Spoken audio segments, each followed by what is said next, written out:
Good morning, Region 4.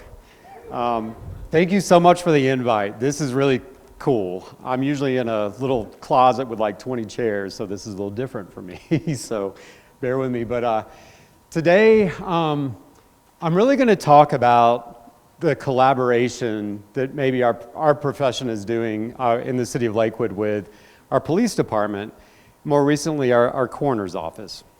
And the title of my presentation is Behind the Yellow Tape.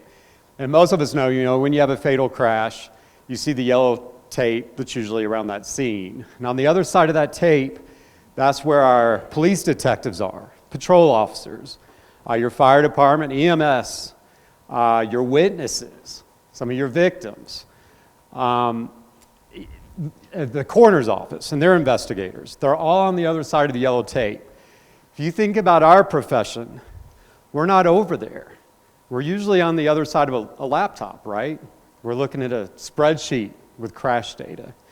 And my main takeaway today is for our profession to really start working with their profession. If you're tired about reading about fatal crashes, these guys are certainly tired about investigating them. So let's keep that in mind. We're all on the same team.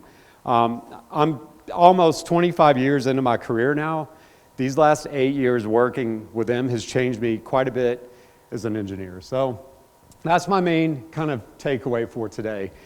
Some of what we talk about and do is a little bit against the grain, as I have learned. So I've got some data slides to just kind of show our successes, if you will, to keep things interesting, and especially if you've heard me talk about this before. I have 7 actual cases that I'm going to use as an example too. I've always learned best by examples and not necessarily just numbers, so hopefully that'll keep you entertained.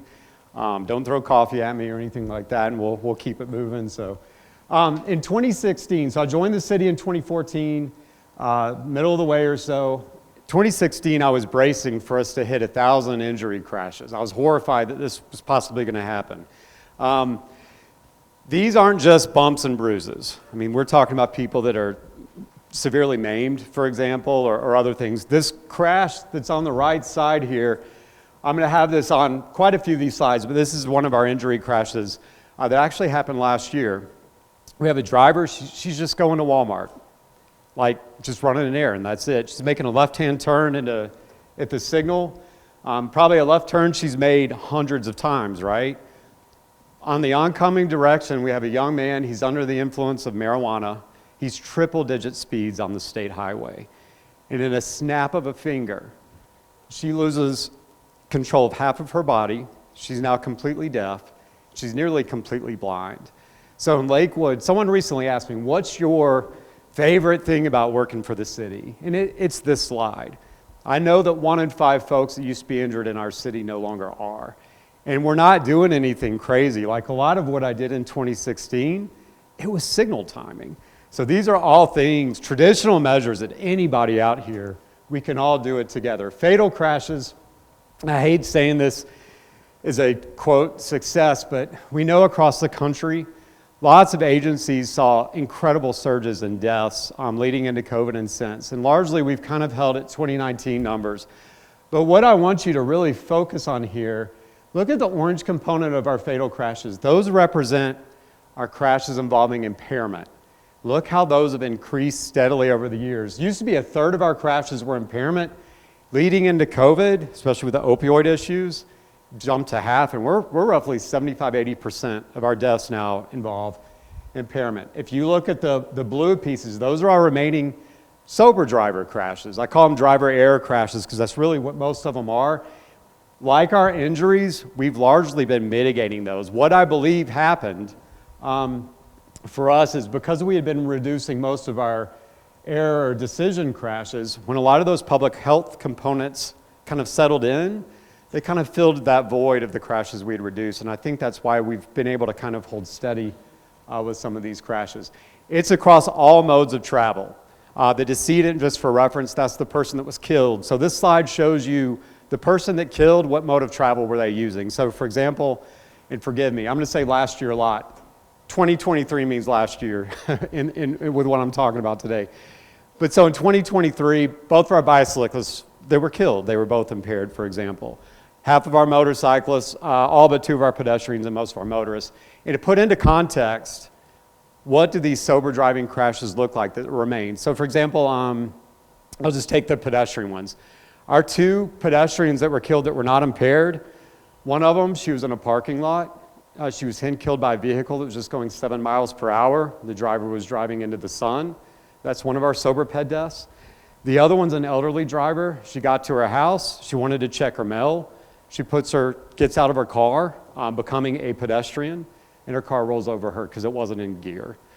These crashes sound super bizarre, but the more and more you work with the folks in law enforcement, you begin to understand this is the complexities of what we are dealing with if we want to really start mitigating some of these deaths. And I insist, there's a solution or there's something learned in every one of them.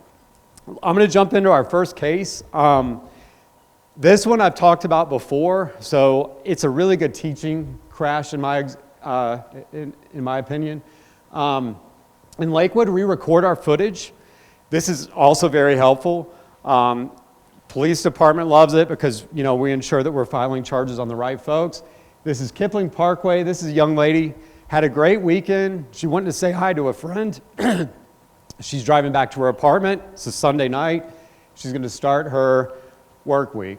But between this signal, which is where our camera is, and where she stopped, she hit and killed a pedestrian.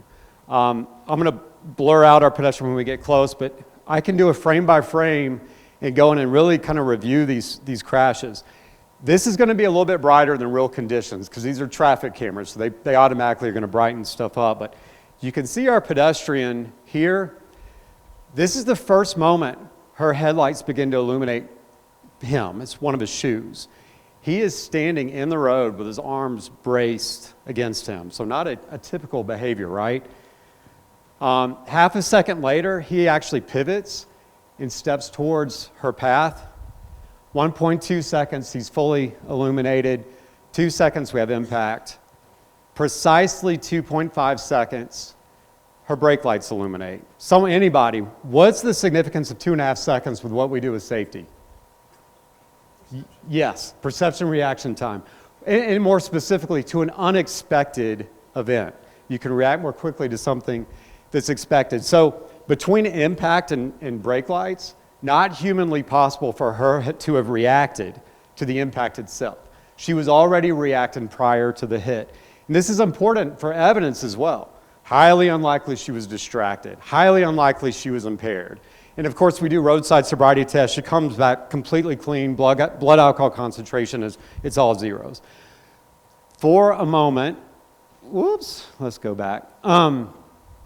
Let's break down the difference between expected and unexpected, because this is the foundation of everything I do comes down to perception reaction time in the city. There's a lot of talk, of the kinetic energy, right? For me, in my opinion, in what I see, when we're talking about kinetic energy, it's too late. Kinetic energy, now we are worried about the seatbelt. Perception reaction time, we give them the time to react. We avoid the crash. Everyone goes home. A good example between expected and unexpected reaction times is about 2 seconds. A quick, just kind of example we can use. Imagine you're going to work Monday morning. You live in Lakewood. You wake up. Our city council's changed all our speed limits to 20. You're driving along. You're going to work. 34 miles an hour, like everybody else. You come around the corner, and there's a motorcycle policeman there. Holy cow. It takes you a minute. What am I looking at? How fast am I going? And you've got to jam your brake, right? Tuesday, you get in your car. You're going to work. Driving along there. You're listening to music. Your mind's somewhere else. You come around the corner, and you kind of see something. You're like, oh, crap. It's the motorcycle policeman. He's got his radar, and you jam the brakes. Wednesday, you get in your car, you're driving around that same curve, you're getting close to it. And there's that little tiny voice. Hey, get ready. It's that little gut feeling, right?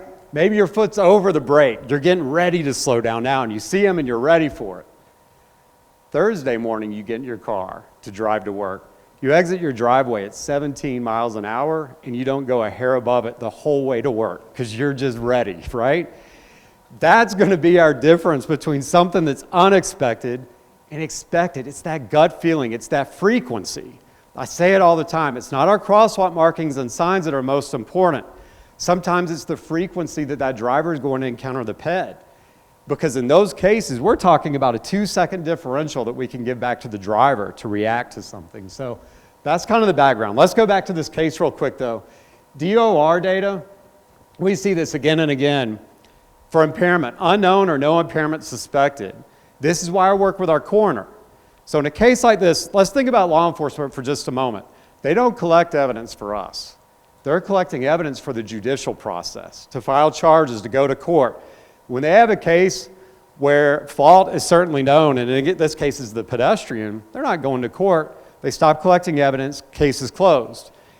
In many of these cases, it's a suspected impairment that the DOR is using, that we use with diaxis. This is why I work with our coroner. They do an autopsy on every unnatural death. The toxicology comes back on our pedestrian, and they pull out 200 to 600 nanograms per milliliter of methamphetamine in your blood. You're going to be violent and irrational. And our ped had 380 nanograms, so he's going to be on the higher end of it. So this kind of explains his behavior. The other thing, our cameras, if you look on the top here, this is the reverse view facing north. We learned that our pedestrian as well, he had picked up an acquaintance on Colfax. He's walking back to his apartment. On 4 separate occasions, he walked in front of cars. Every other occasion, he's walking under a well-lit area. On the other side of the street lighting is only on one side of the road. That's why our driver couldn't see him. So you learn a lot when you start diving into these. Back to pedestrians specifically, this is another mode that I said we've been reducing injuries. We have, like I said, reduced most of these. The 2 bars on the next few slides you're going to see, it's a 5-year period leading up to 2017 and the 5-year period after 2018. So we have fewer people in the city being hit by a car, but we have quite a few more being killed. And I know what a lot of folks think, well, it's because cars are a lot bigger, right? It's 'cause people are driving faster. Not with our evidence. Guess what the average age of a vehicle is for us that's involved in a fatal crash? The median age is 13 years old. That's how old the car is. A lot of sedans. It's pretty big. Point of impact to point of rest, the time space, the speed calculations we do, speeds are the same when it comes to ped deaths, at least for us. Yes, we have super speed crashes, but we're just not having peds hit. Keep your eye on these red bars, because I'm going to break this down by day and night real quick. Every one of our increases has been at night. This is also telling. If we had bigger vehicles involved, you'd expect that even distribution, right? During day and night, but that's not what we're seeing. It's a nighttime, something specific. Colfax is my problem child, so we deployed ITS out there so I could better understand what was going on. I get video snippets of near misses. This is super helpful, seeing kind of believing on what we're kind of facing out there sometimes. Yeah, I get about 6 or 7 of these a day. Don't have a coffee ready. On the bottom, these tells, that's a 24-hour period of pedestrians. This is a signalized intersection. Look at all those diagonal crossings where they're crossing with their back to traffic outside of the intersection. In the middle, post-encroachment time, that's just a near miss. Most of your near misses are during your rush hours, right? When the headway between vehicles is minimized. Look at Colfax. Right around noon, the red is violation of human perception, or I'm sorry, the human limit of a reaction time. But anyways, it steadily increases all day and it surges and peaks around 11 p.m. midnight when we have hardly any people on the road. So this is very telling of the impairment that's going on and what makes Colfax a little bit different. So that has been something that's been very insightful for us. This is why I work with a coroner. Let's break down these pedestrian deaths. I worked with her on 38 deaths. And of those 38 deaths, only 5 of our pedestrians killed in that 5-year period, only 5 were not impaired, which is pretty surprising. 16 were alcohol, methamphetamine 13, and if I go back for the last few years, methamphetamine for us has actually overtaken alcohol, and they are completely different animals to deal with. 16 of the deaths as well were a combination of drugs. You see a lot of times a stimulant like cocaine or methamphetamine combined with a depressant. And And people always ask this as well, like how many of the drivers were impaired? Only 5. And that's not just for the sober. Sometimes it's a drunk driver and a drunk pedestrian. But this really helped kind of break down what we are working with. And again, working with like drug recognition experts is very telling to understand the different types of behaviors of these drugs. County-wise, so we're in Jefferson County, working with the Department of Public Health. I wanted to know, what do the overdoses look like in the county non-traffic? And it mirrors what's going on. People don't just use drugs in their apartment. They literally spill out onto the street, right? So we can learn a lot from the Department of Public Health, what we're planning. That lull we had in 2017 is right here with the county. Super interesting for fatals, right? 2018 for us, it was methadone, and then it disappeared. And then fentanyl, methamphetamine, everything's kind of surged since. So pretty telling. Doing a side-by-side, right? When I was talking about the Department of Revenue. These are the same 5-year periods side by side. We've got the Department of Revenue stats on the left, in my corner on the right. The DOR says I have a 42% impairment problem with my pedestrians. 10 of those no impairment suspected deaths with our pedestrians, according to the DOR or Diaxis, which is what we use, our coroner said we're impaired. 10. 10 of those 12, but including both of the unknowns. People are probably, why is this going on? This is a real quick story. One night we had a guy, works in Denver, young man. He's driving home 3, 4 in the morning, snowy. He goes off-road left, and he wraps his SUV around a tree. Our police department shows up to look at the scene. They have one look at him, and based on his injuries, looks like he probably died because he wasn't wearing a seatbelt. Death of the offender, there's no charges filed, case is closed. So this is why I reached out to our coroner. I get an email back, blood alcohol concentration of 0.4, positive for cocaine. And to this day, this death is no impairment suspected if I pull it up. So just kind of highlighting, we're not talking about subtle impairment here. Case 2, this one is also really important to me because this young man's death kind of helped me connect some of the dots with what's going on. Also, this case, this death is not in the Department of Revenue stats.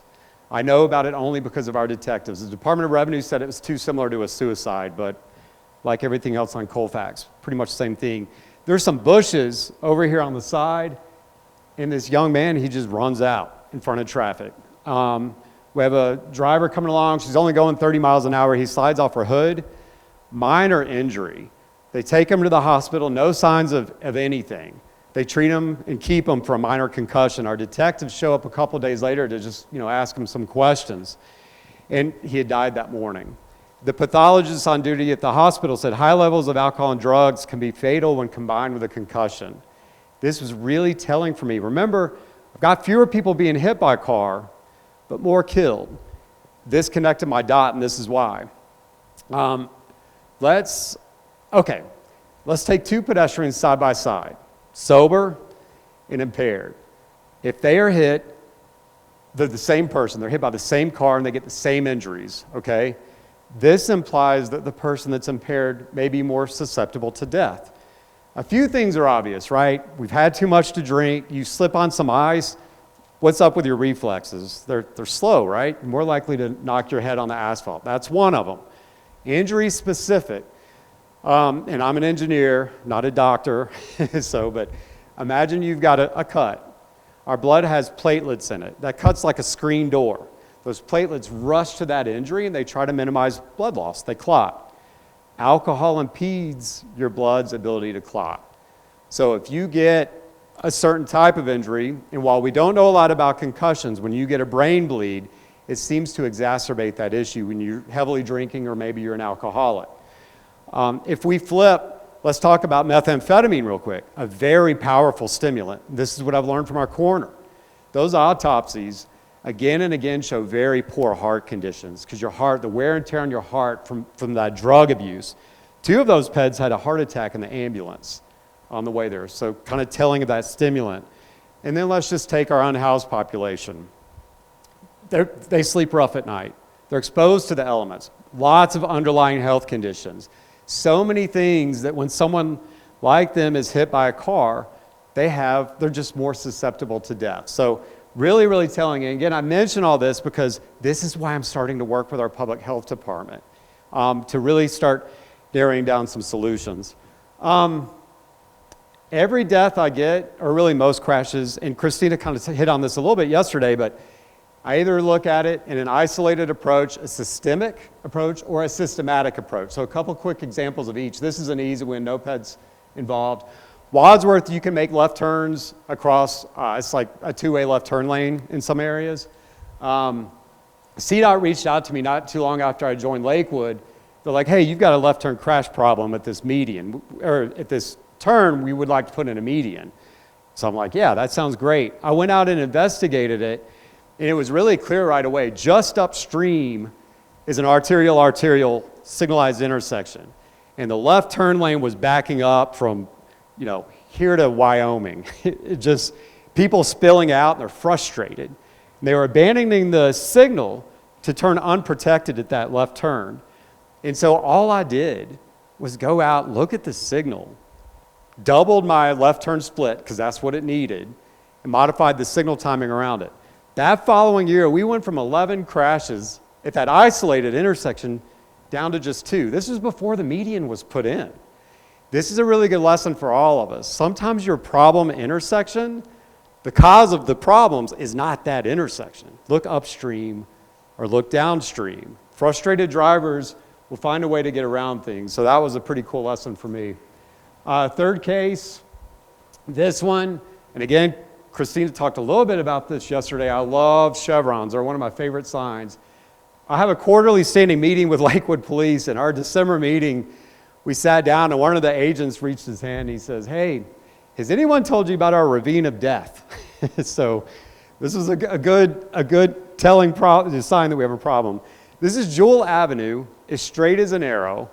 There is a very subtle vertical hill. I mean, if you're on the other side of the intersection from the hill, I could probably see you from the knees up. The only thing you can't see is that there is a very subtle lane shift right in the intersection. Once you lane shift right, then we've got a hard shift left, and then you go downhill. Anybody in this room, I don't care how late you are networking with folks, today you could do this, because it's decision, there's a pause, and then you're making another decision. Most of my impairment crashes, I call them double decision deaths. It's the second decision that gets them every time. And that's what was going on here. They would make the decision, but they're a little bit too impaired. And by the time the light bulb was go off, the road's going left, they were down in this ravine. So if you look, all we did was put in these chevrons. Before, we had a speed limit sign and nothing. We put in these chevrons, so that was super helpful.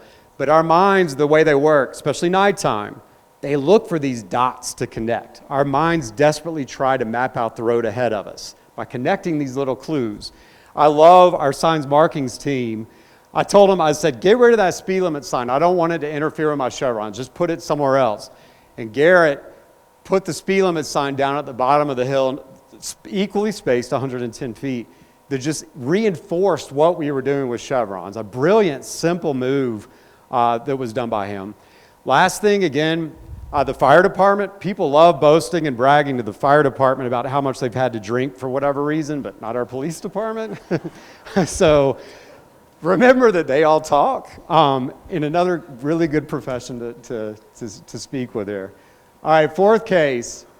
This is crystal methamphetamine. And the lesson I'm going to teach you on this one is, don't let the drugs turn you off from looking for the why of the crash. I saw this, I was like, well, we'll just put this one off to the side, right? It's an approach turn crash, signalized intersection. It was violent.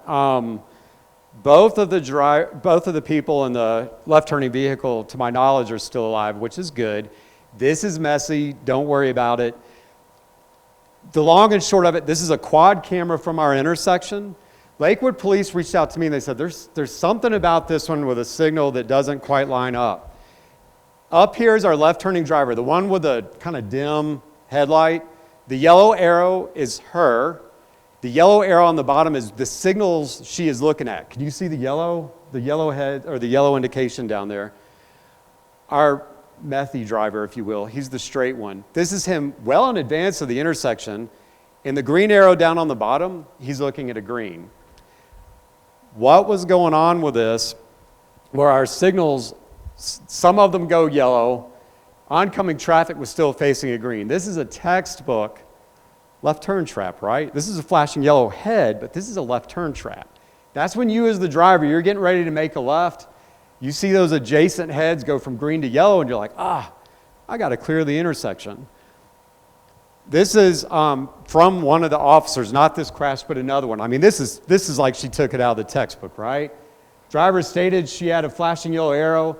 Other lights turned yellow. Driver didn't realize southbound lights were still green, and she turned left. This is an example. The other ones were more of an isolated approach, right? This is a systemic approach. This is a case where I'm going to go out to all my flashing yellow arrows. When I'm running lead lag, I'm going to protect that lead approach, take the decision away from the driver. That's a really good one, because if I would have discounted it because of the amount of methamphetamine involved, I would have overlooked a signal problem that could have captured anybody, sober or not. So, fifth case, can you see the pedestrians in the left side crosswalk? Neither could our driver. That's the problem, right? When I talked about that young lady in the parking lot that was killed by someone going 7, this is the exact same setup. She was walking, she was in a shadowed area, walking into the sun. There's a driver coming towards her. They never see each other. This is our second crash at this intersection. This is MUTCD compliant. These are earth tone crosswalks. They're pretty, which I'm not a fan of, but we had them. This is what we did. Look at the difference here. Can you see the pedestrian in the left crosswalk? Yeah, isn't that nuts? And yes, this is street, higher up, but when you're down low and you're looking out, those pedestrians, they contrast. Their movement especially is going to contrast against those markings. It makes them stick out, even in shadowed areas. Those stop bars, they look far back. I'm going to throw a quick shout to that one. It's 9 feet back.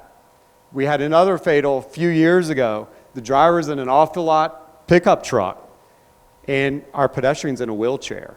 He's 4 feet back, which is MUTCD for minimum, at the stop bar. He never sees her because of the height of his truck. In Lakewood, we've pulled everything back 9 feet. It's amazing. The compliance it was actually better, but better only, I think, because we've got the new pavement markings, but pretty much showing to the driver, they can't really tell a difference, but they can see much, much better.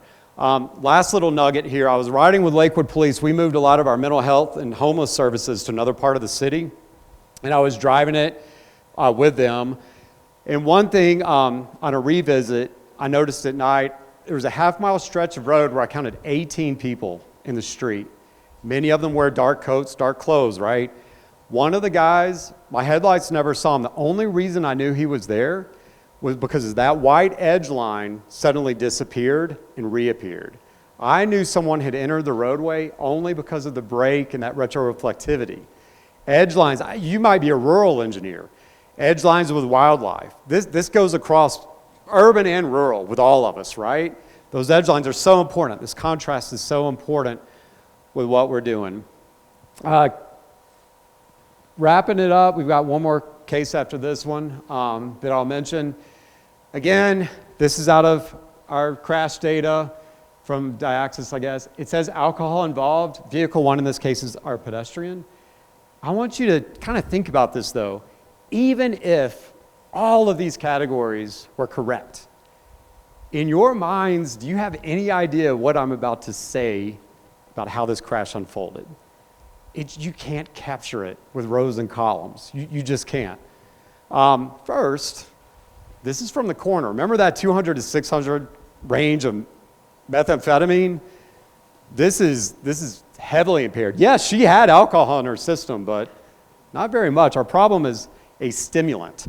And to put this into perspective, alcohol, they're sluggish, or fentanyl. You're lethargic. Sometimes they just stand in the road for 5-6 seconds trying to figure out what's going on.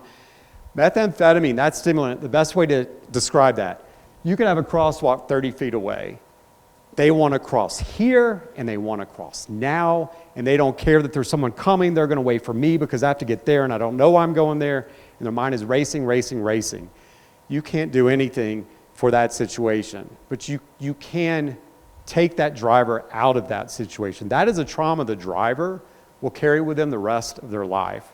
So if you have an issue that some do with the types of folks being hit, you've got to remember the families of them, which often are unrelated, and certainly the driver. But back to this case, our pedestrian in the back, the one walking, they're probably both under the influence, but he's making quite a scene on the median. His diversion is attracting everyone's attention to the median. Meanwhile, we have someone with a shopping cart. I call these encumbrance deaths. An encumbrance is something that's going to slow you down from expeditiously exiting the street, right? Maybe you're pulling luggage or pushing a shopping cart, something like that. So you're taking a drug that severely impairs your perception of time and distance, combined with an encumbrance. I mean, it's a recipe for disaster. And again, this is like 300 or so feet from a signal as well. What can we do about those? As you've gathered, Colfax is a lot of where this is in the city. So this is when we go into a systematic approach.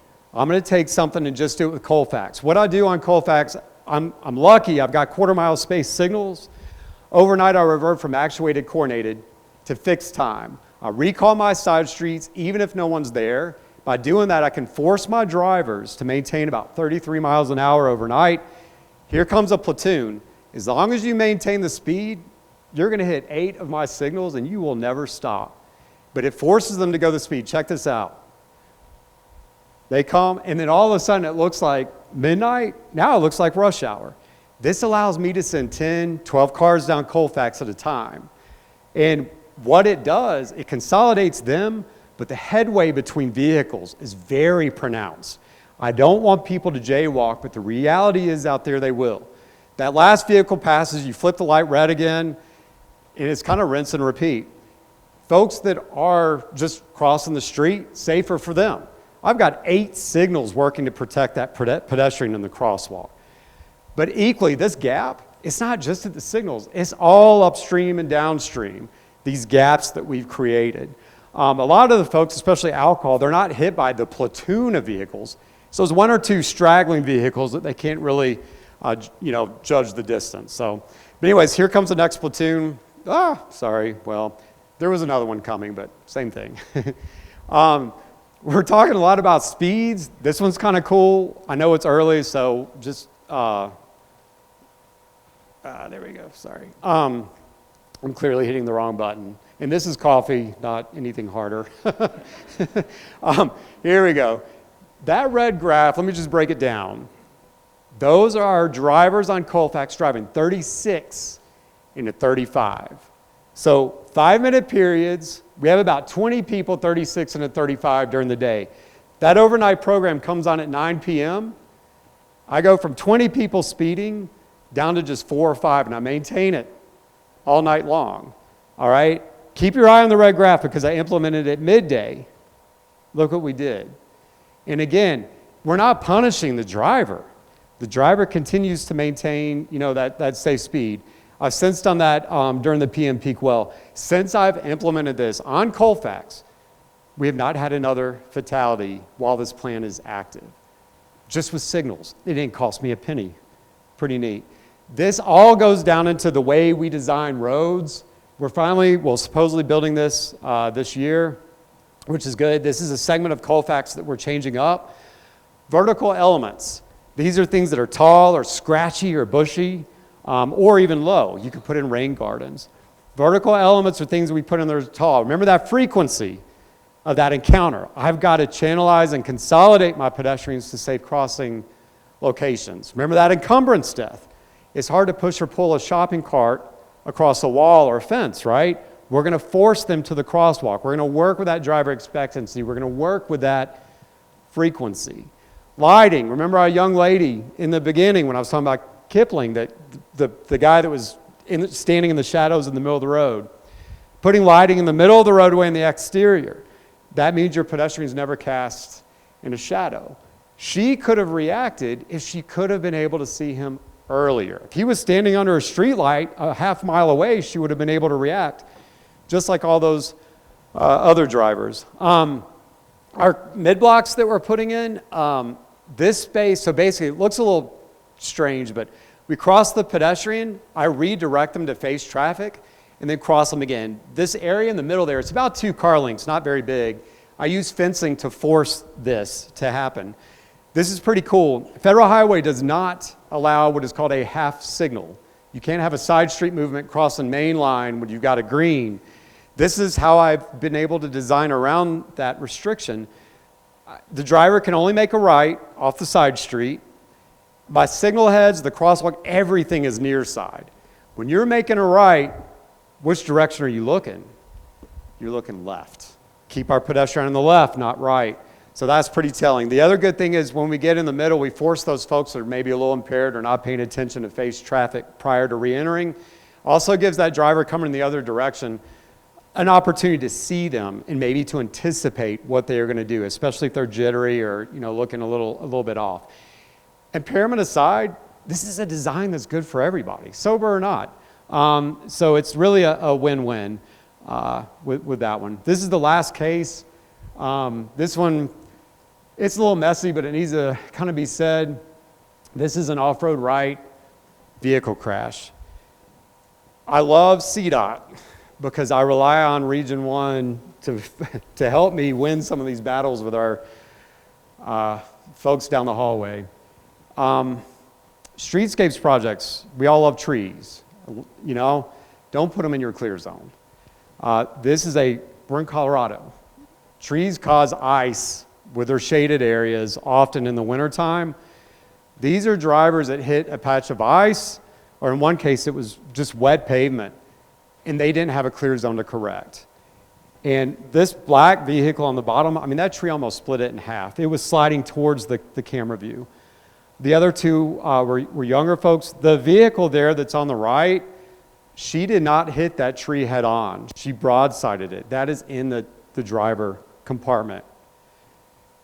These injuries by the corner, they are horrific. These are vehicles that collapse in around the driver. They are crushed. And there's no way to sugarcoat that.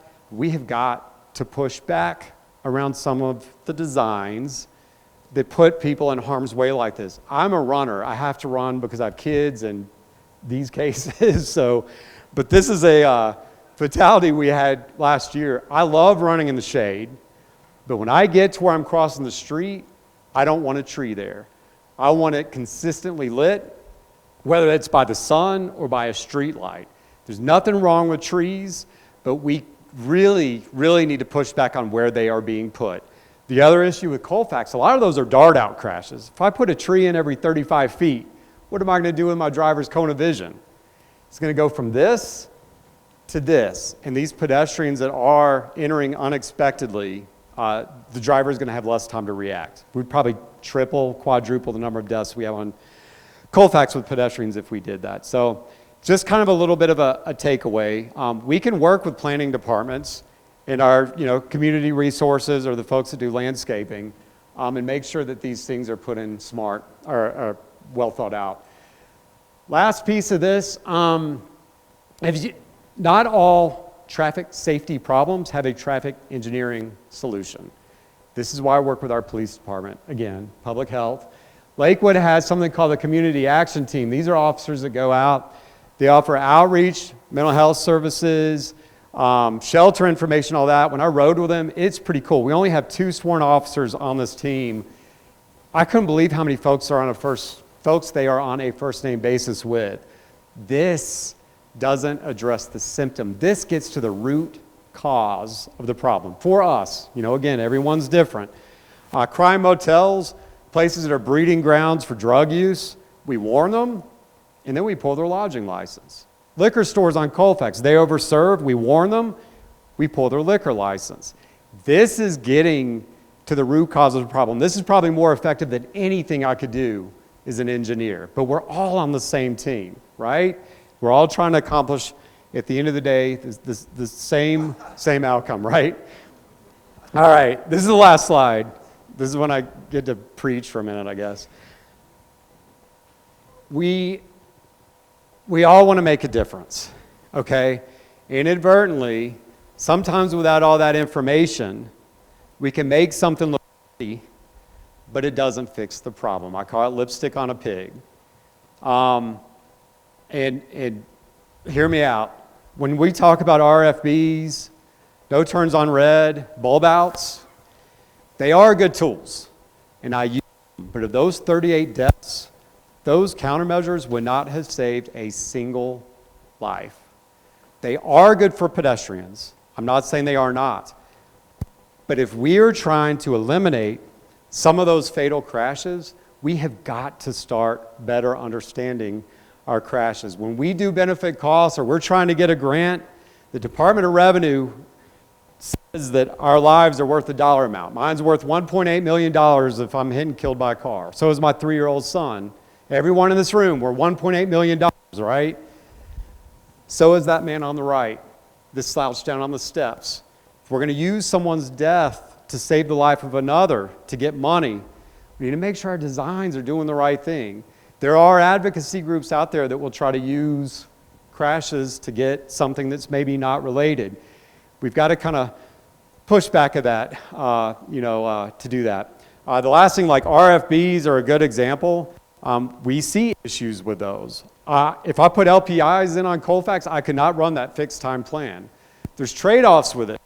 They seem like they're harmless, but there's some things that are going to mitigate or prevent you from doing other solutions. So, yeah, I will stop there. And if I didn't make it clear, talked about today is through the mentoring and the patients from Denver County Medical Examiner's Office, our law enforcement team, and of course our county coroner. Because again, I'm not a medical person, so it's something any of us can do. Any of us can build those partnerships and learn more about your crashes. So thank you very much. Yeah, sure.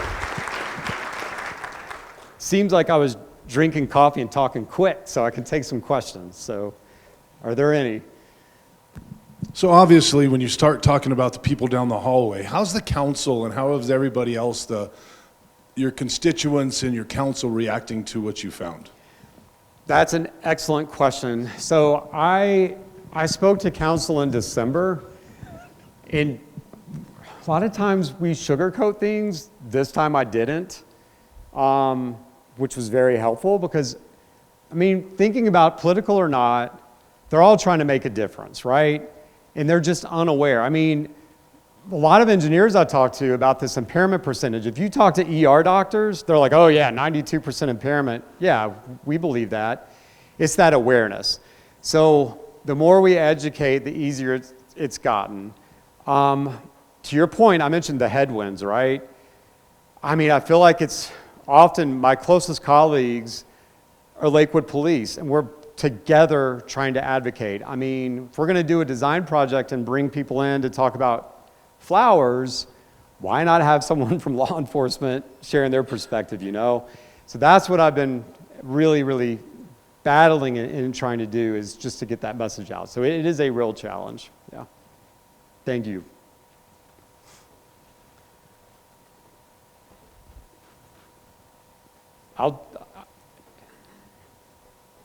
No one.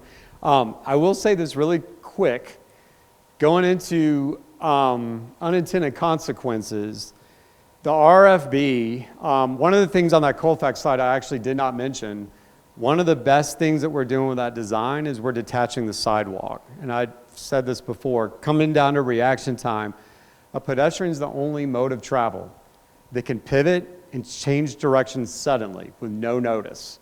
When you put in that detached sidewalk, you're now giving the driver about 2 or 3 more seconds of a reaction time. RRFBs, I am seeing an issue with them, at least on our city side, with pedestrians who just hit the button and they just walk straight out in front of a car with no regard to where they are, how fast they're going. We just had a high school kid. She is lucky to be alive, and she did exactly that. For me, based on a lot what I've learned from them, is trying to pull them on the other side of the sidewalk, the RFB itself, and if it's above 34 miles per hour, I'm not putting one in. We'll find another countermeasure, but just a little nugget, again, coming into that perception reaction time, like, it's a good tool, careful where you use it, That's the last little bit I could say.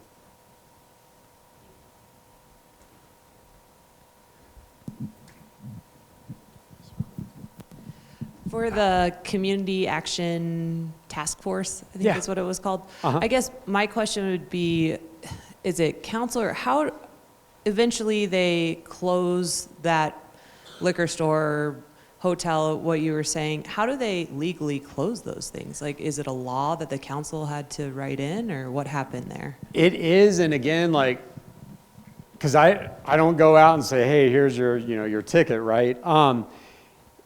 Through the city, it's something about being a public nuisance is what it's categorized as.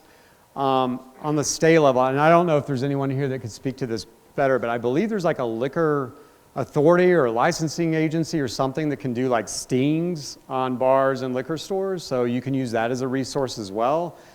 But I mean, we didn't warn them once, and by we, I mean the city. It's like repeat warnings. But yeah, the neighborhood and council, like one of the motels, they legit went out with a bulldozer and just just gone. And they're like cheering on the side of I mean, it's just, yeah.